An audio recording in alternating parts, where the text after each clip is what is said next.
I will be discussing how our media products use, develop or challenge forms and conventions of real media products in the drum and bass genre. To begin with, we ensured we followed Goodwin's rules of relating the visuals to the lyrics by having a bird's eye view of the roads in Paris, relating to the lyrics' busy streets. Additionally, with Never Need the Signs, with visuals of street signs, and finally with Carry Me Now over mountains overseas. This conforms to the typical conventions of drum and bass, as we found it's been used in multiple videos of the genre.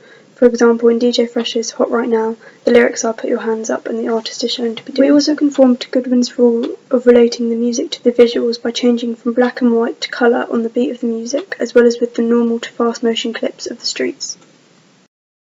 This is typical of the genre, as almost all drum and bass videos are edited to match the pace of the music. When it came to presenting the artist, we chose to use simple dark clothing to contrast with the white background of the studio, supporting Levi Strauss's binary opposites theory, as well as the fact that from doing research into videos of the drum and bass genre, we found that clothing wasn't particularly important in terms of representation, therefore conforming to the typical conventions. We also included occasional close-ups of the artist throughout, as the featuring artists on the track tend to appear more in the video than the drum and bass artists themselves.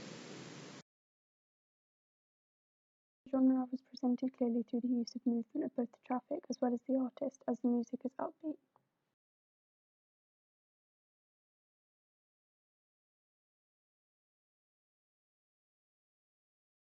Our first location was the studio, which juxtaposes with the shots of Paris and allowed us to concentrate on the artist. The shots of Paris are perfect as it's an urban area, therefore conforming to the typical expected convention of a drum and bass video.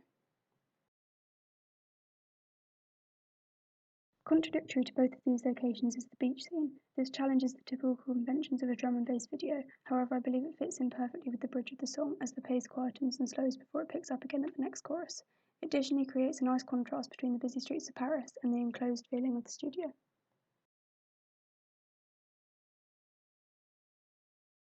When editing, we followed what was expected amongst our audience, with longer shots at the beginning whilst the song was being introduced, to eventually cutting to shorter and shorter clips of projections, matching the pace of the music, as well as conforming to the typical convention of the genre. The biggest convention we chose to challenge was to edit the video to be black and white, as this is not typical of the genre. However, I believe that it was effective, as it enabled us to change from black and white to colour on the beats of the music, creating an interesting effect. Additionally, we found some influence from Rudimental's Lay It All On Me, as this was edited to be black and white as well. Towards the end of the song, we had some shots of Izzy dancing in slow motion, juxtaposed with fast-moving shots of trains. We had both the artificial light from the studio as well as the moving light over Izzy, which I think added creativity to our video. After conducting research into magazine adverts and CD covers, we found the typical conventions were to not include the artist, use of bright colours and big fonts. For this reason, we chose to use a picture of an urban area, as again this is typical of the genre, as well as editing it to be black and white to create continuity between our ancillary products and video. We then chose yellow as the colour for the titling and the boombox for within the CD pack, as this is a typical association with the drum and bass genre.